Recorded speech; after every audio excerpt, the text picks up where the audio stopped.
for us. Sure. I did just want to also acknowledge Christelle, Alabi, who's joining us from London, who is also part of AFAN and is helping with this series. So thanks so much. Hi, everyone. Yeah, so hi everyone. My name is Laura Campagna. I'm here with my little cat who's been missing me. So she's just I'm holding her right now. And greetings from Boston. It's so nice to be here with you all for the inaugural Mercury Hour event. Apologies for some of the little technical difficulties. I'm seeing that some of you aren't able to change your names. And, as long as you can hear us and you can see Rainier's slides, that's really the point of today, is just to present to you this wonderful lecture, and we're going to have time for Q&A at the end. So hopefully you can see the Q&A panel at the bottom of your screen. And if you have any questions throughout this wonderful lecture, you can just pop them into the Q&A and we'll get to them at the end. And yeah, feel free to put your name and where you're joining from in the chat. And it's so nice to be with you all here in this international community space. So we are thrilled that Rayner Jae Liu is going to be presenting on Sacred Rage, How Eris Restores the Scales of Justice, as our inaugural Mercury Hour event. Very exciting. Rayner Jae Liu, is an integral coach, inclusion strategist, and systems theorist who offers 360-degree perspective in the service of life.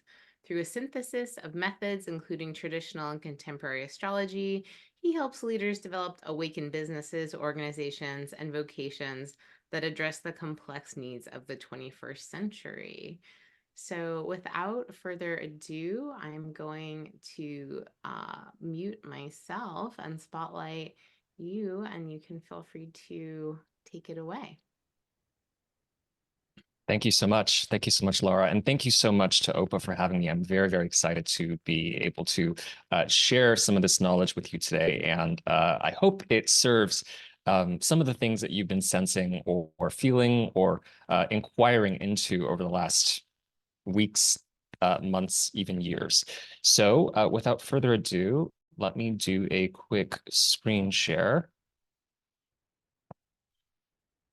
And I know every single person on a Zoom has said, can you see my screen? Give me a second to share my screen. But we are going to play by that same tune.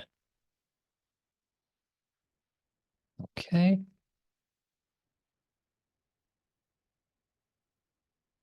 Great. So the title of this presentation is called Sacred Rage, How Eris Restores the Scales of Justice. A lot of people these days are wondering probably at least one of three questions. The first question is, how can I make sense of the world that seems to be falling apart all around us? The second question is, how can we bend the moral arc of the universe towards justice? And the third question that I imagine some of you may be asking coming into this sort of presentation is, who is Eris and what does she have to say? So if that's one of the three questions that at some level you are having on your mind or in your heart, then you might be in exactly the right place. So in this talk, we're going to go over a couple of things. We're going to talk through some of the astronomy, the mythology, and the significations of Eris. We're going to get a little bit into what makes Eris critical for the issues and the complex crises of the 21st century.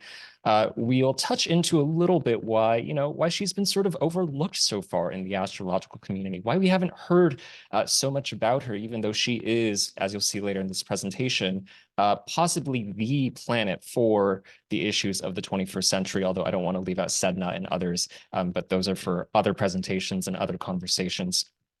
And then finally, we'll discuss how Eris gives rise to a new planetary era. Thank you, Laura, again for the introduction. My name is Rayner Jae Liu. I am a traditional and modern natal astrologer primarily, and I base my practice in whole sign houses, but I do open up to many other quadrant systems and other house systems as needed. I was a NORWAC attendee in 2021. I was an AFAN member in 22, and I'm very happy to be part of OPA starting last year and at least into 2025. I'm an integral coach for highly sensitive people, activists, and what I call new paradigm leaders. And I have a lot of aspects and close configurations to Eris specifically. I've got at least 14 close configurations, but if you add the major asteroids as well as dwarf planets and centaurs, I've got up to 20 like very close aspects using both Ptolemaic and non-Ptolemaic aspects. So I have a lot of experience and I guess encounters with the Eris archetype, and I'm really excited to share some of that with you today. For those in the audience, I am an Asian American man wearing a black t-shirt and black headphones. I think I mentioned my pronouns are he, him, his, but I'll say that one more time in case I didn't get to mention earlier. And really what I'm interested in is helping to protect the balance of life in some way through facilitating the evolution of culture and consciousness. Without further ado, let's get into it. So the context. We are in a world right now that is experiencing what could be considered a crisis of multiple existential risks, right? So if you look at some of the issues that are listed on this particular slide, and I'll just name a few of them, right? The murder of George Floyd in the year 2020, the atrocities that are happening in Palestine, and the conflict that is happening between the state of Israel and Palestine, or the people of Palestine, the swelling ecological crisis that the world is going through, the COVID-19 pandemic that has been happening since the year 2020, and some might say 2019, some of the issues that were happening more than 20 years ago around, 9/11 and terrorism, at least, here in the United States, as well as a litany of other issues.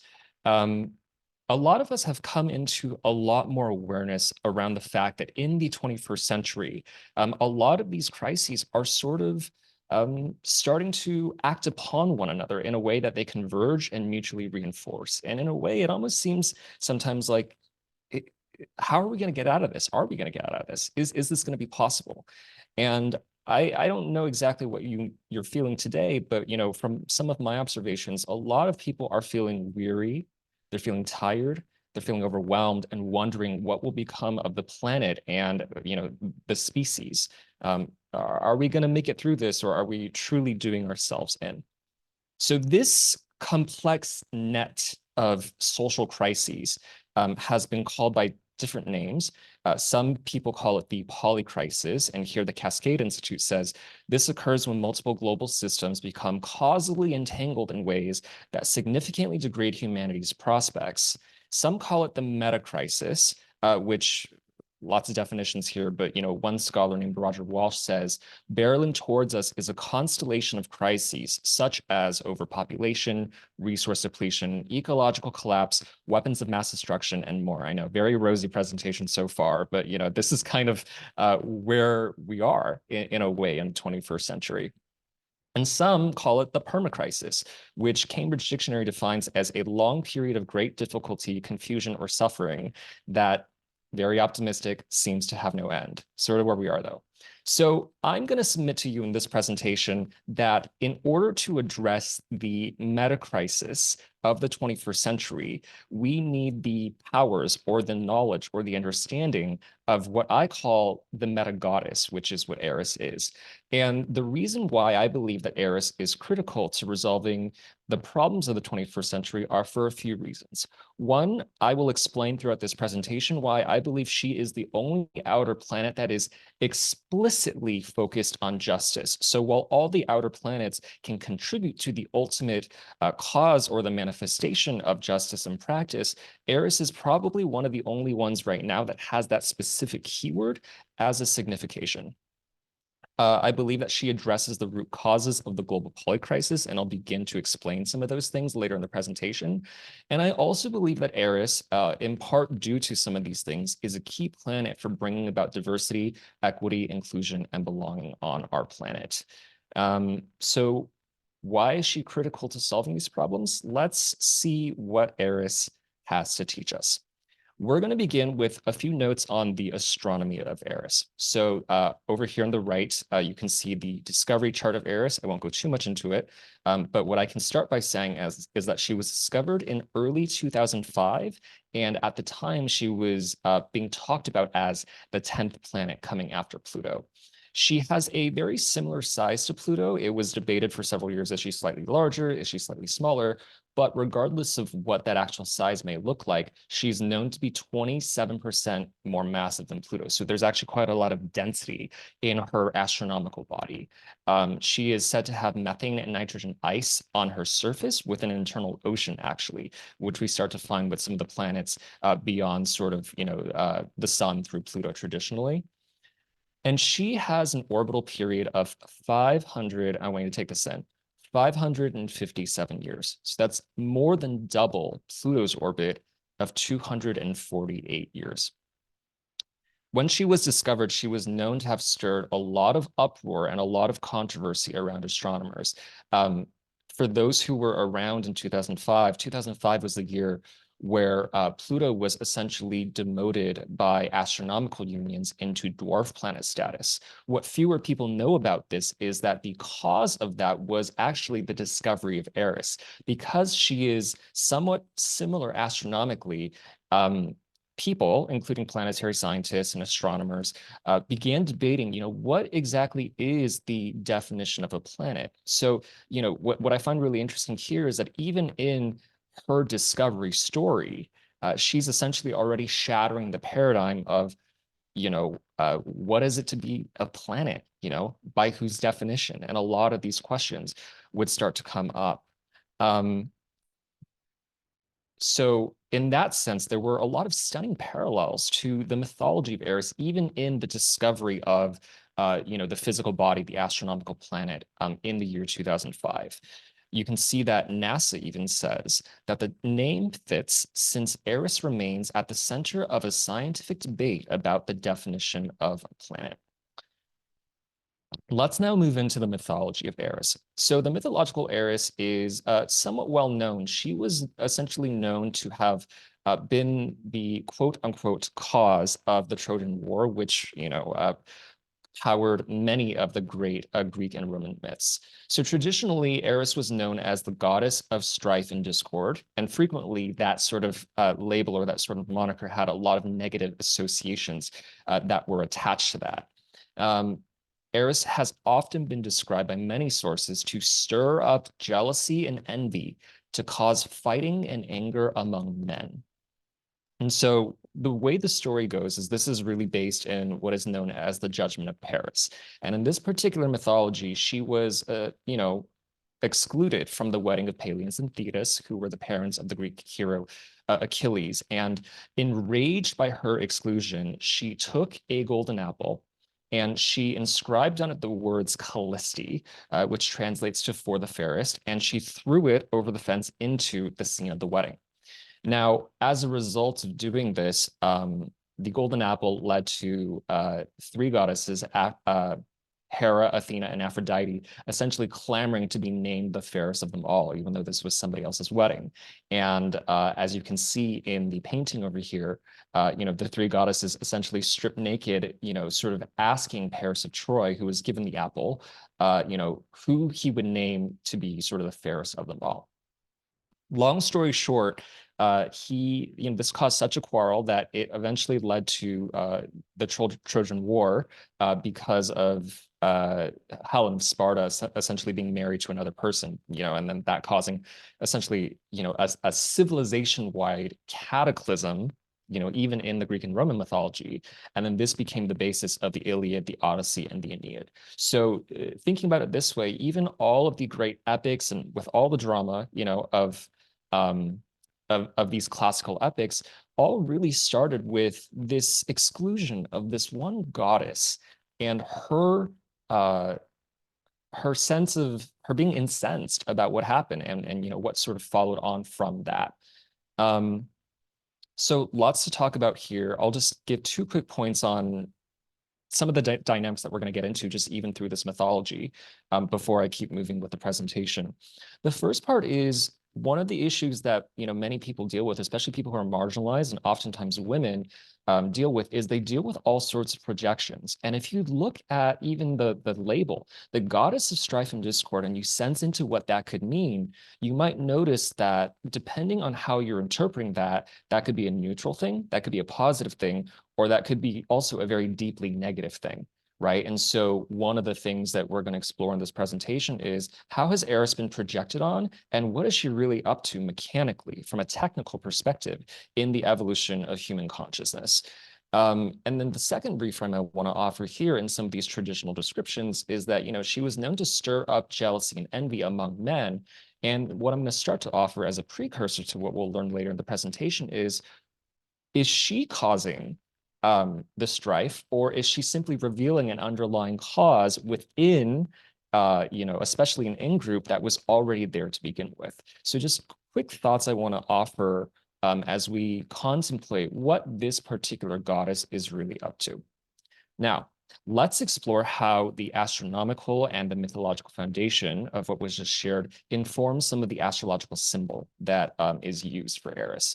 So there are really two popular forms for the astrological Eris. One of them comes from the religion of Discordianism, and the other one was created, and that's form one on the left. I'll describe that quickly. The form one on the left is a straight line with two sort of inward curves coming in. And then form two was popularized over on the right by an astrologer named Henry Seltzer. And it's a circle with an arrow sort of pointing down coming out of that circle. Like all the outer planets, Eris is not visible to the naked eye and often works on the subconscious or the unconscious level. And what she is known to do as a general function or significator is to upset the limiting and antiquated structures of consciousness in order to help us see beyond the finite bounds of our current perceptions that tend to keep us bound in certain ways of being. So form one is what I call the classic form, and this is essentially described as the hand of Eris, or the five-fingered hand of Eris. I'm a huge fan of this. It was a symbol that was proposed by Discordians. Some call it a mock religion or a parody religion. I think it's deeply, deeply intelligent, but that's for a later conversation, as a symbol for the dwarf planet when it was discovered. And the symbol actually predates the discovery of Eris. So they were already drawing from the mythology of Eris prior to the discovery of the astronomical body. You can see that this particular symbol, yes, you could call it the hand of Eris, but another way that I see the glyph is it almost looks like an apple and its core, right? Like an apple of discord. So this is form one.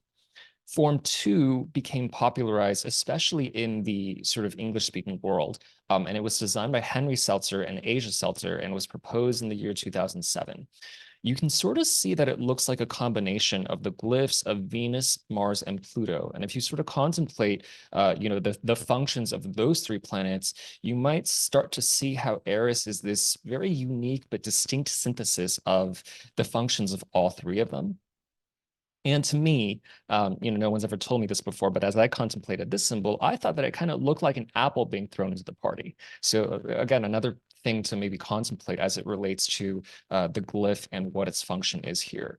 Solar Fire ended up changing over to this glyph after using form one for a couple of years. So, this particular glyph started to gain a lot of popularity in the years following her discovery. Now, so what can we make of all of that? Let's explore some significations of Eris. It's often said that new planets and the discovery of new planets tends to correspond with new aspects of consciousness, both positive and negative. So if we look at the outer planets specifically, since that's kind of really the domain that we're currently operating in here, let's go one by one through these and see how they've corresponded to their sort of historical eras and what that means for our historical period now.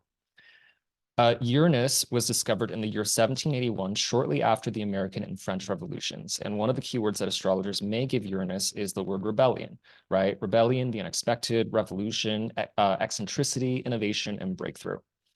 Neptune was discovered, several decades later in the 1800s, and it would indicate things like transcendence, spirituality, oceanic oneness, idealism, the imagination, mythology, and dreams, right? And so this was the time of Romanticism, Impressionism, Communism, as well as Socialism, where they were major sort of highlights in the collective psyche, if you will.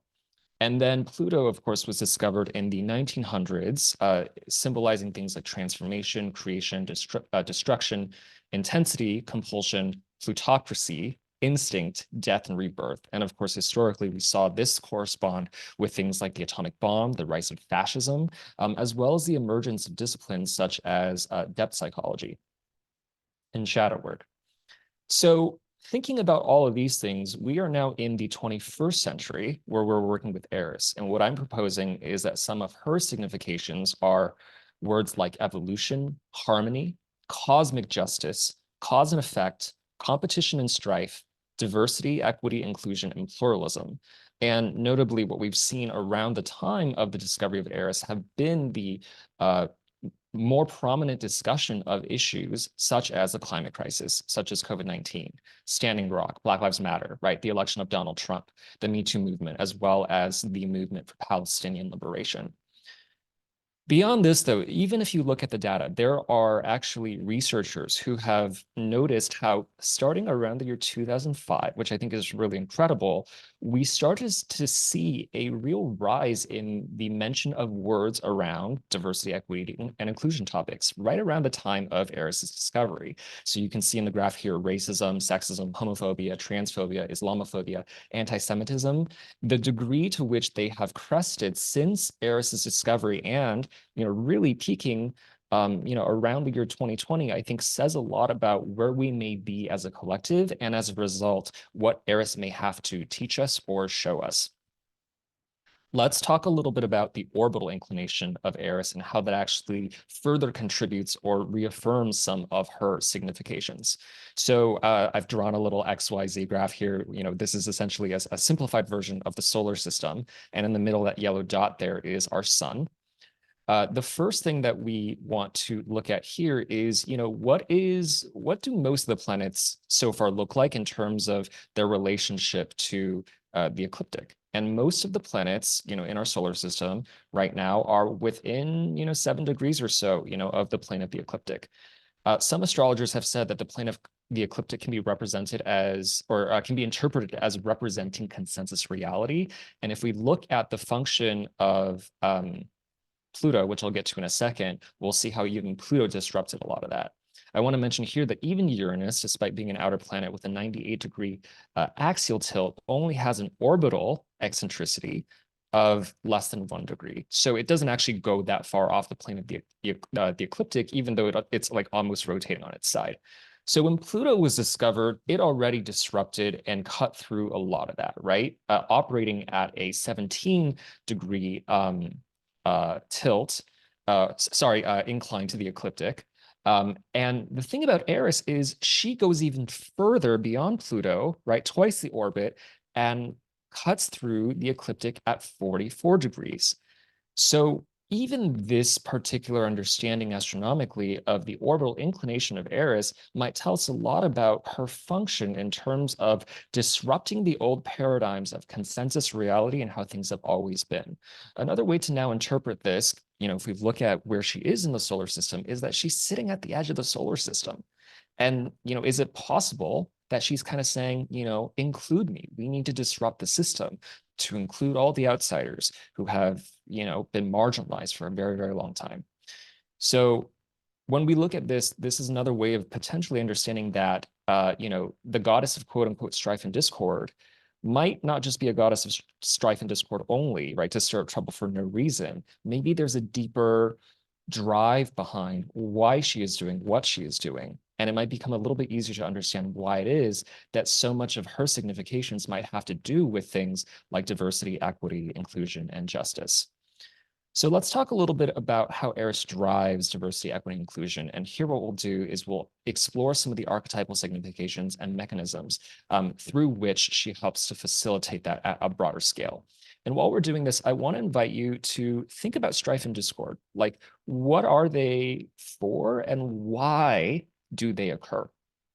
And then as we do that, we might slowly begin to unpack some of the more, what could be called the colonizing projections that are put onto goddesses like Eris that, strife and discord are always bad things, right? Like Eris might say, maybe they're not bad or good. Maybe strife and discord can be useful and necessary to help us to get to where we need to be. So the first major signification that I want to share with you is that Eris is an evolutionary catalyst, and part of her function is to compel transfiguration baseline assumptions and operating principles upon old paradigms. Using the judgment of Eris as an example, we can see that she brings out a lot of the shadows of humanity, right? This was supposed to be a wedding for Peleus and Thetis, and suddenly these three other goddesses are, derobing and, declothing themselves because of these underlying sort of principles of jealousy and envy and wanting to be better than everyone else, right? So Eris is often accused of causing trouble. She's often accused in the traditional literature of causing quote unquote strife. What I'll offer here is, depending on how you interpret it, maybe, but really what she's doing is revealing the inherent strife, the inherent competition, the inherent imbalances, and the inherent injustices that are already present within people and existing systems. And so what she's doing is she is spurring their evolution, as well as a lot of anger, right, by showing their inconsistencies. So one of the first things to ask here, with Eris as an evolutionary catalyst when we're challenging fundamental assumptions is, just who is causing a problem? So if somebody in an organization is saying, hey, like I'm dealing with a lot of racial microaggressions, or if a disabled person is coming to a dominant paradigm and saying, hey, I need access to this and I'm not being given access to this. Can we notice in our 21st century world how a lot of people from marginalized populations receive the very same projections? They're seen as nuisances, inconveniences. They're seen as the problem, when the person who has been sort of left outside the system can actually see much more broadly and in a much more clear fashion, and is simply pointing out some of the inconsistencies that are within the system. A second significator here, or a second function that I think Eris plays, is that she really is a goddess that specializes in what I call esoteric confrontations. And this was inspired as verbiage in part from the astrologer Alan Clay, who specializes in a lot of the dwarf planets. So what Alan Clay said in one of his presentations is that Mars is known to fight mundane enemies and might even act in ways that are violent or greedy, right? Especially according to traditional significators of Mars. Whereas Eris is often concerned with having esoteric confrontations. She forces us to stop fooling ourselves, and oftentimes her motivation for doing so is to defend the underdog and to fight for justice above, right, a selfishness that tends to occupy, the dominant mindset of the day. Third, and this is a really interesting thing that we can get into in Q&A if we have some more time, is that, as part of this evolutionary catalyst function that she has, Eris is a planet and a goddess that really specializes in understanding metaphysical cause and effect. And what's really interesting is that, I guess astrologers often talk about how the first three outers tend to correspond with certain signs in the zodiac, right? So Uranus to Aquarius, Neptune to Pisces, and Pluto to Scorpio, respectively. Many astrologers with whom I happen to agree are also starting to say that Eris corresponds to the sign of Libra. So I'll explain this actually through the rulerships that the traditional rulerships that Libra has, and I'll show how they connect to Eris. So Venus, right? Venus is a planet that values, that's about values, and that also is about justice in a way. But, and I have a whole article on this if you're interested in the distinctions between Venus and Eris.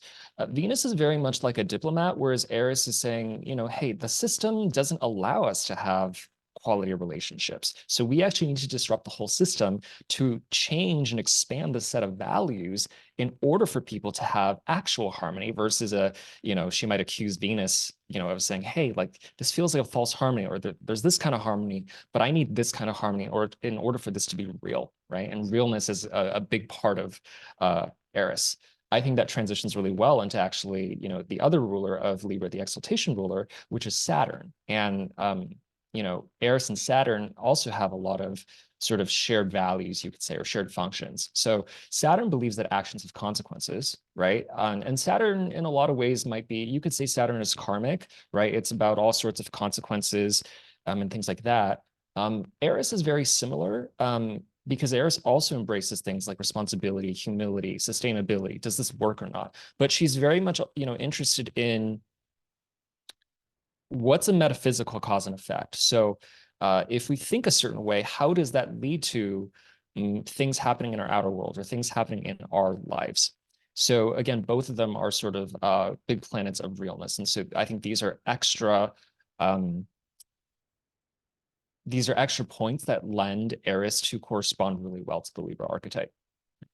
Moving on, another signification of Eris is, to be a truth-telling activist. And, she uses things like what I call fury, balance, or feminine rage in order to help restore the universe a little bit to equity, to wholeness, right, to peace. So, a lot of her function is to confront a severely imbalanced world that we live in, right? Whether it's around gender parity, whether it's around economic inequality, whether it's, around these other things, using the principles of equity. So a few functions here, you'll often see Eris at work when you witness the resentment and the retaliation of the excluded, right? So whether that response is constructive or destructive, and hopefully we can go to as much of the constructive side as possible, Eris manifestations tend to be intense, they're reactionary, and they tell it exactly like it is. And we'll do some chart examples later in the presentation, and I think you'll see what I mean. Eris also tends to operate as a rebalancing force from any direction. So one of the distinctions I want to offer here is, our present age has been one in which, for example, the archetypal feminine has been subjugated, by the archetypal masculine. And so what she's doing, and I like to call a woman warrior, is she's pushing back on the marginalization of women or of trans and non-binary people or of the archetypal feminine in order to return things to a more balanced relationship, right? A good relationship always starts with equity, is what I like to say. So Eris manifestations always occur because something is out of balance when one side or pole has decided to seek to try and dominate the other. What she sort of operates in doing is like creating a boundary reset, right? And enforcement, more Saturnian significations. And she'll use any means that is necessary to recreate that boundary and that equity. And then finally, the astrologer Henry Seltzer used this terminology, and I thought it was just perfect for Eris. He calls her a feminine warrior for sole purpose. And the way I like to think about this is, in a world where the archetypal masculine has sought to oppress the feminine, Eris literally exists to restore the balance of life, and she's got the gumption to fight for that harmony and that balance. So Eris is really, and this is, I think, one of her ultimate functions, despite having been called goddess of strife and discord so many times by people who maybe haven't fully understood her yet, is she is a harmony alchemist. So even though she probably seems to not value harmony, she actually deeply values harmony. She just knows that you have to disrupt some old systems, in order to achieve the harmony that we're all really looking for. One of the functions that I think she is really up to, and there's actually a lot of connections between Eris and like the cosmology of my people, East Asian cosmologies, is that she helps to create social justice through the embodiment of what I call cosmic order and cosmic justice, right? So Venus and Saturn maybe are about like the legal system. Eris is saying metaphysically, what does justice look like even though the courts don't have a law on this? What does the cosmic court of right relationship look like? How do we relate with one another in a way that is respectful and harmonious and pluralistic, right? So she's about a cosmology of balance that helps take justice beyond just court systems, and she wants to push this whole idea to the very edges of the universe. Another big part of her function is to integrate polarities. So she helps facilitate the evolution of culture and consciousness through a method of conflict resolution.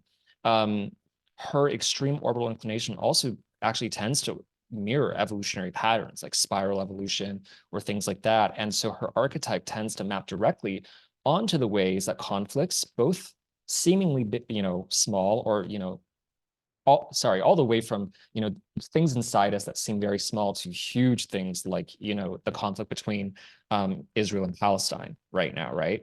A lot of what she's up to is taking us through this evolution through the resolution of, or the integration of, opposing poles.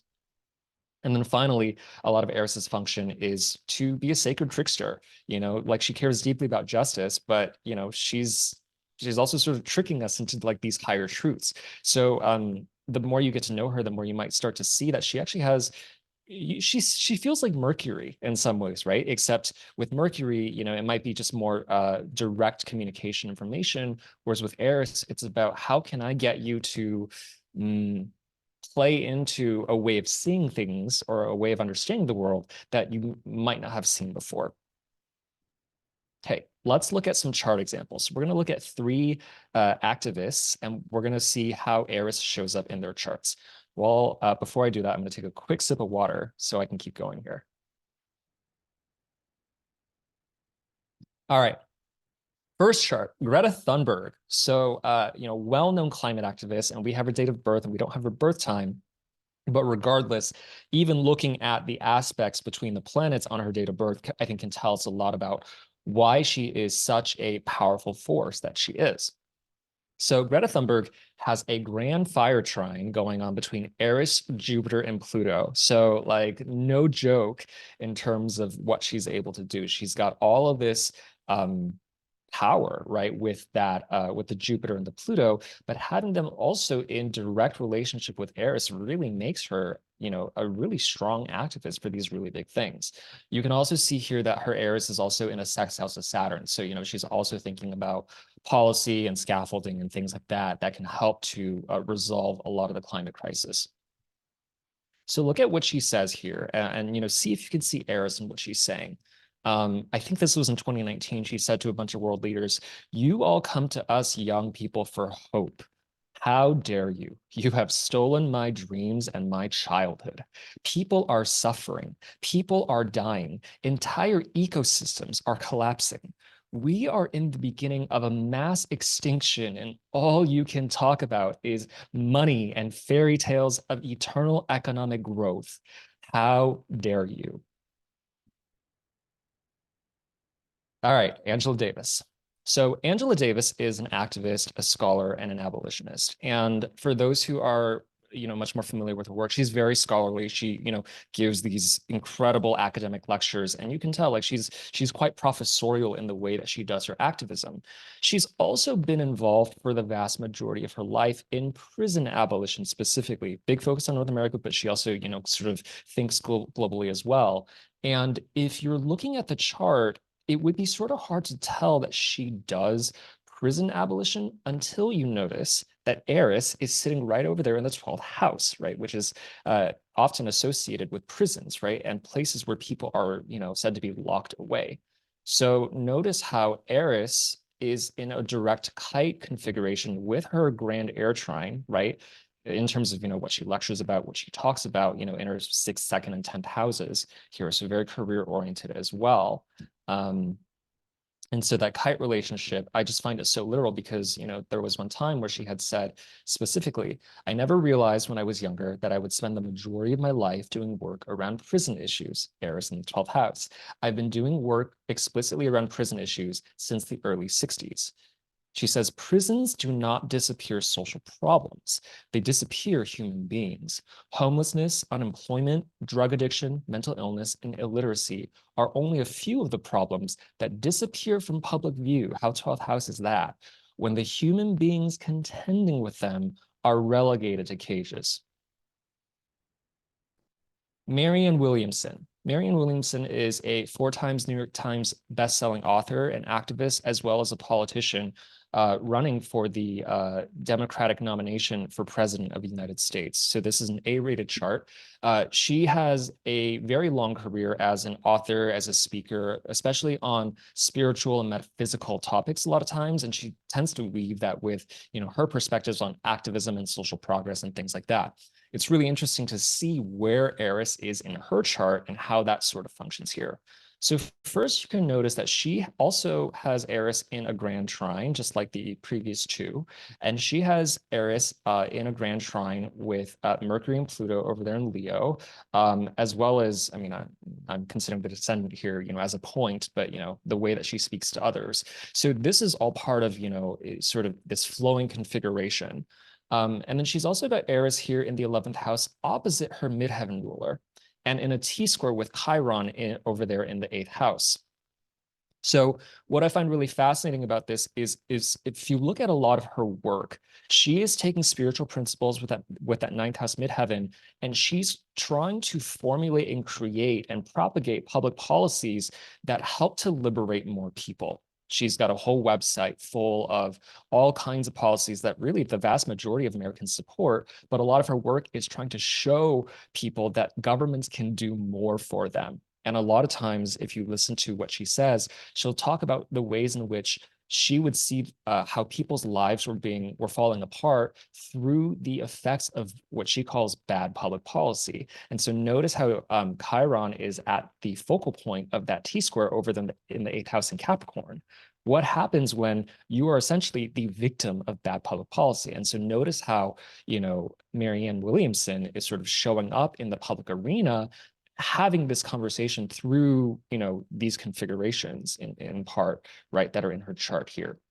One of the things that she once said is, we are at a point where the absence of the feminine values and how we order human civilization is, nodding back to, again, the archetypal feminine, right? The feminine revival here is a threat to the survival of our species.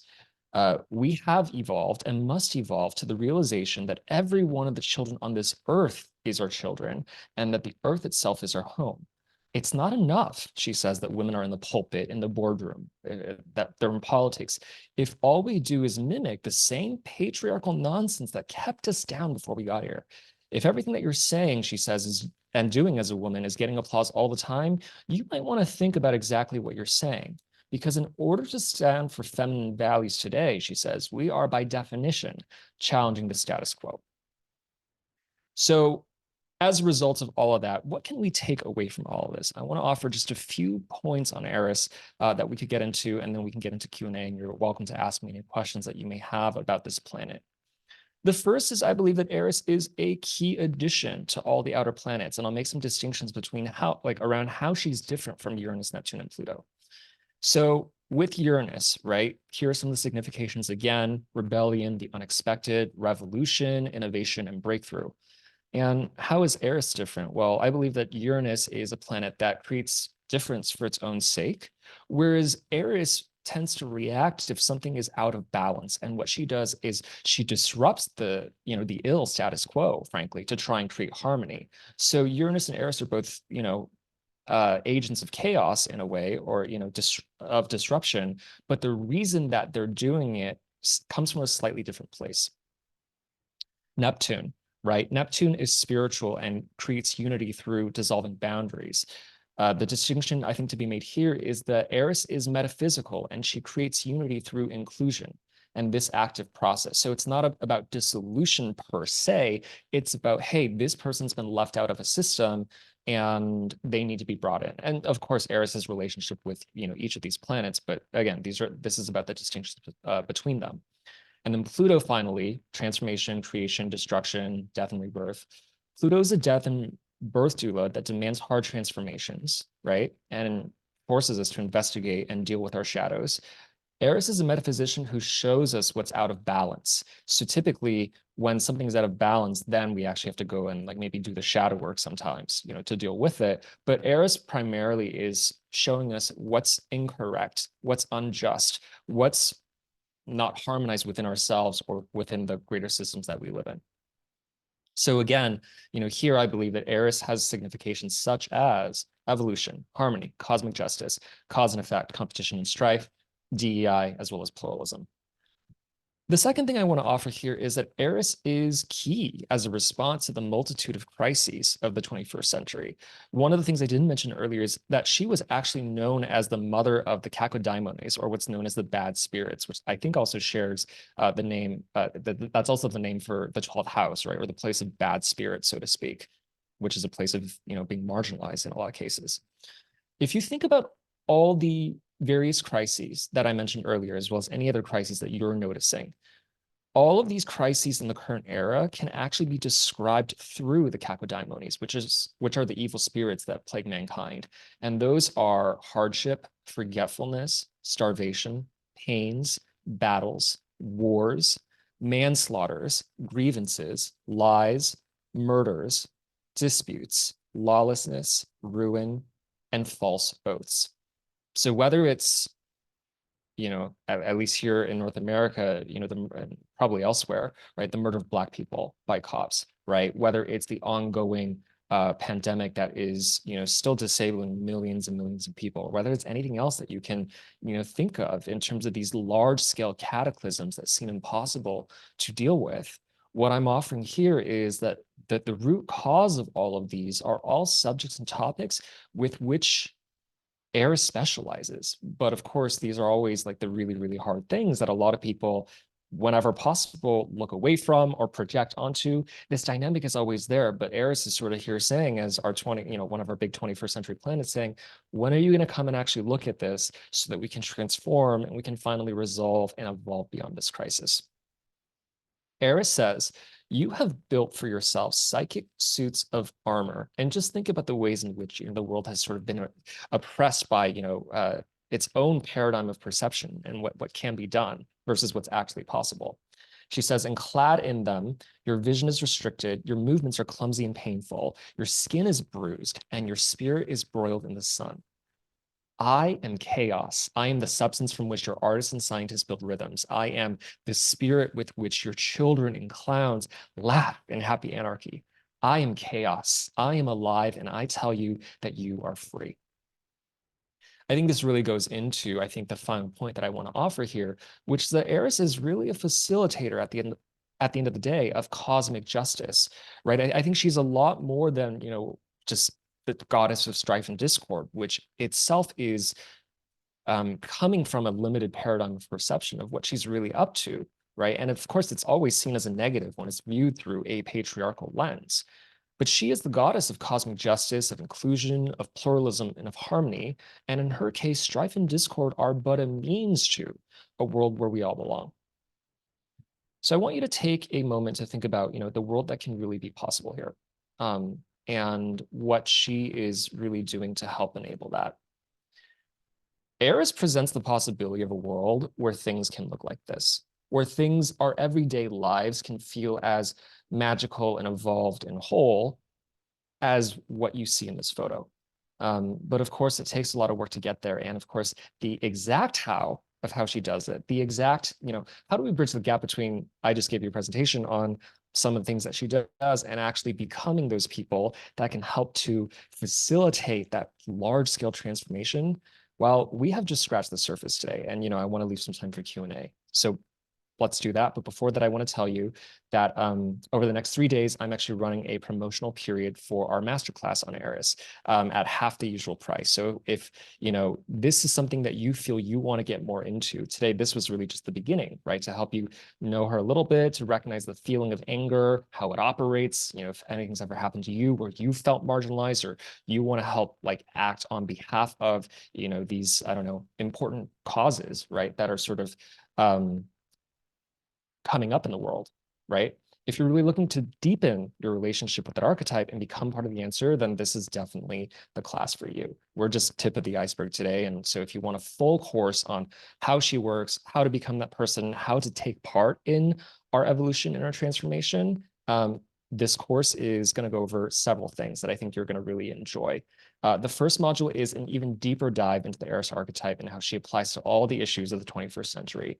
The second part is a rare media library where I've found some extremely rare artifacts. And the Eris archetype is really, really rare right now. You have a lot of attempted, I guess, acts at liberation, but it's actually very rare to find sort of an unadulterated Eris archetype out there. Just bold telling it like it is and actually inviting people to realize that they can free themselves. So that's part 2, where we go through not lived, but actual artifacts that can help awaken that archetype in you. Module 3 is where we go through real life case studies. So we'll actually study a lot of activists and we'll see how Eris shows up in their charts. And through that, we can start to see how Eris might show up in your own life and what you're specifically called to. And then finally, we have a module for psycho-spiritual integration. So I'm so curious to hear from everybody, and we'll stop this in a second, but this has really caught fire, surprisingly to me too. I just through the generosity of AFAN, actually, it's through that I've been able to study this. But as I've started to write about it, people like Marianne Williamson started to take notice of things, that the goddess had to offer. And a lot of our students too have been saying things like, it helps me realize the rage I feel is valid. feminine rage as an activating force for change like is such a powerful archetype right now. And I now feel more prepared to speak up when the voice of a whole person is needed to boldly challenge the status quo. There's a lot of stuff in our world right now that I think needs a little bit of challenging. So if that's something that you feel interested in, next 3 days, like this is your window of opportunity, and you're welcome to learn more at Spoken Generation. I want to now conclude this lecture by taking some questions and answers, and I would love to hear from folks in the audience, answer any questions you have, and see what else I can share in the few minutes that we have remaining. Thanks so much, Rayner. That was amazing. There are some questions in the Q&A. I'm happy to read them if you'd like, or you can go ahead, whichever you prefer. Yeah, Laura, would you mind helping me Yeah, read them, please. please? Yeah. Thank Yeah. you. So the first one is, do you have any favorite software for casting fixed stars and asteroids, glyphs and symbols, description? Yeah, I don't know about fixed stars yet. The software I use doesn't have enough of those, frankly, and I just use astro.com for all the fixed stars. I'm a huge fan of Luna. I think the price is very accessible, and they're adding more stuff all the time.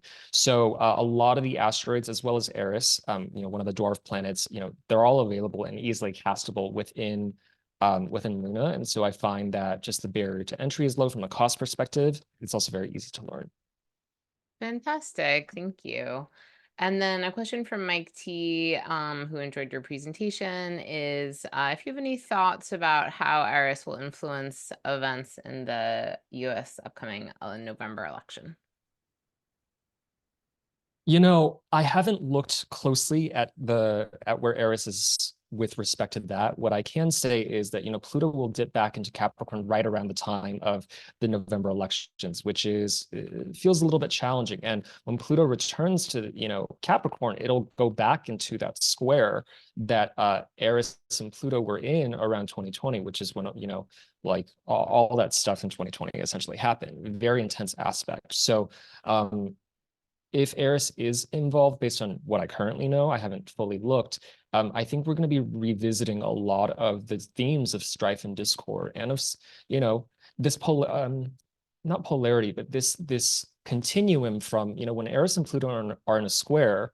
The you could say the shadow version of that is, I get what's mine. I don't care about anyone else, right? Like me, me, me, me, me, pure individualism. Whereas I think the higher version of an integrated Eris Pluto square might be, how do we better care for the collective and sort of also honor our own instincts at the same time, right? So I think this theme is probably going to still be there, which, with Pluto and Capricorn, I think it'll be quite rough. I mean, the US Pluto is in late Capricorn anyway. We still have some work to do here, I think. Beautiful, thank you. And then someone asked, why do you think Eris has come to consciousness while in Aries? Well, Eris, I have to interpret the question and take some liberties there. Eris has been in Aries for quite a while, so there's not really any other sign that she could have come into consciousness into. If I read it a different way, one of the things that I think Eris does in any given sign is she helps to rebalance some of the distortions or the imbalances that can come out of that sign. So I'm not saying that individualism is necessarily bad, but toxic individualism, for example, or toxic selfishness, right, might be something that she is trying to push back on as she's going through the sign of Aries. What does it look like to be fiercely individualistic, but also in a way that is not deeply harmful to other people? What does that look like? So maybe that's one of the things that, is coming to consciousness right now as she slowly makes her way through Aries, is what does it look like to have a healthier form of individualism? Thank you. That feels so relevant for the eclipse cycle as well. And then someone asked about, I guess your interpretation or opinion or with the exaltation fall and domicile of Aries and Eris and the 12th house. So they wrote, what are the exaltation fall domicile of Eris? Since Eris is associated with the 12th house, it brought up the thought of joys by sign and house, and if the 12th house would be Yeah, joy. yeah, great question. I wouldn't I mean, I should be very clear. I tend to use traditional essential dignities, but I also believe in modern correspondences. So I'm a mixed methods. I use traditional and modern. I don't know if I would, just like with any of the outers, I don't know if I would put Eris in an exaltation, or a fall, or a domicile, or a detriment, actually. And I think that, I think this is still developing. I haven't really tested it. A lot of modern astrologers say, oh, Neptune is connected to the 12th. I would say with Eris, I wouldn't connect her with the 12th per se, but I would say that a lot of the things in her story and her archetype around marginalization, being excluded, right, also have to do with the 12th house, where Saturn has its joy, right, and where things are, shut down and excluded and things like that. So, I don't have a clear answer to that one just yet, but I would say that, I tend to read more for what's she an aspect to, and what's she up to in the particular sign. I'm less concerned right now with essential dignities for Eris specifically. Thank you. And I know we're just about at 2, so some people might have to hop off. Do you feel comfortable just taking maybe a couple more questions? I don't know if we'll get to all of Yeah, yeah. them. Okay. Maybe like 2 or 3, Laura, if that works. Great. Yeah, yeah. So someone said, I don't remember the source, but an astrologer was talking about Eris being the warrior from a distance, the one that gives warning or fights the distant challenges. Do you have thoughts on that? Yeah, I don't know that source, but that sounds plausible. I think Eris, in a way, is like she can be a bit of a canary in the coal mine in a way, right? Because she's so good at reading the room. She's so good at seeing how different things are interlinked. Like you can see my image here on the slide is this form of interlinking parts, right? So Eris is sort of the complex systems theorist, right, who actually sees how it all connects. And so it wouldn't surprise me that she is a warrior from a distance, because she's, in a way, I don't want to say she's psychic or has premonitions, but because she can see these interlinking parts and is such a metaphysician, she's got access to stuff that most people sort of tuck away in their everyday lives. Thank you. And I know we have an artist, Maria Maltini here, who's worked a lot with Eris and has some really fantastic Eris imagery. And asks how might you describe the feminine feminist rage associated with Eris versus Lilith, if you've thought about that? So there are astrologers who know Lilith much better than I do. I would say Lilith has an overtone that is much more specifically about sexuality, whereas Eris is honestly very neutral. She's very like purely metaphysical. And so a lot of the feminine rage, I think there is rage around exclusion and oppression, but the Eris's rage has a lot to do with, again, that rebalancing force, which is say, I want parity. I'm not trying to be masculine. I just need you to honor the masculine and the feminine and all the different poles. I think with Lilith, who I have not studied sufficiently to give a great answer to,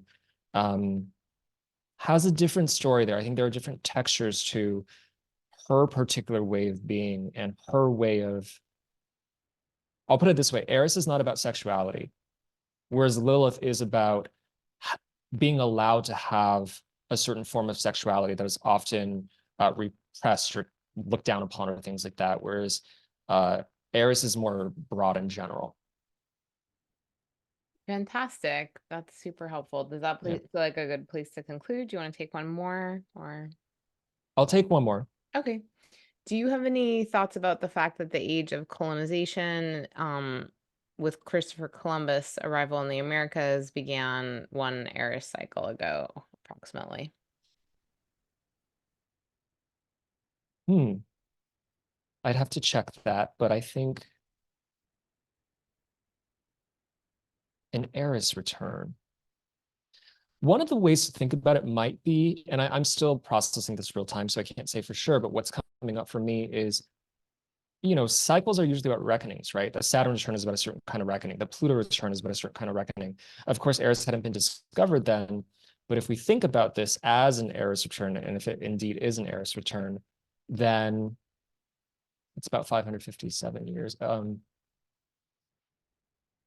I think part of what this would be calling us to is inviting us to think about the first principles around even this topic. I think a lot of times when people think about topics like diversity, equity, inclusion, colonization, decolonization, where people often really struggle is getting down to the metaphysical root and the first principles, because humans have we have such a tendency to project, deflect, tuck away things that we don't want to look at. And so I think some of the reckoning is going to have to be around how we think about things, the assumptions we make, and then questioning those assumptions.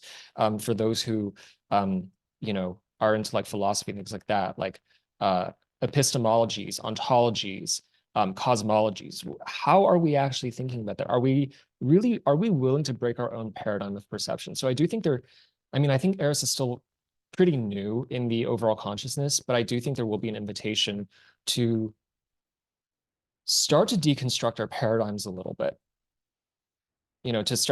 how do you know something? Where does knowledge come from? And I think some of these questions are going to start to come up.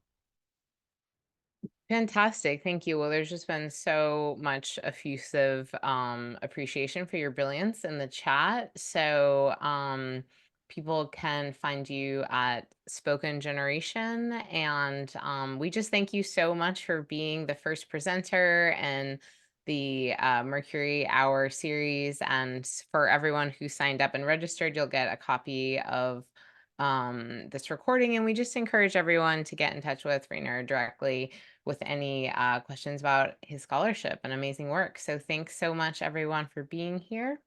And we look forward to seeing you next month for Maria's talk on the Jupiter-Uranus conjunction. That'll be fantastic as well. Great. Thank you so much, everybody. These are ways to get in touch with me if you would like to. Masterclass, I do offer natal chart readings, and you can ask for one if you would, like to talk about that. And then, as Laura mentioned, spokengeneration.com is where you can find most of my stuff. Thank you so much.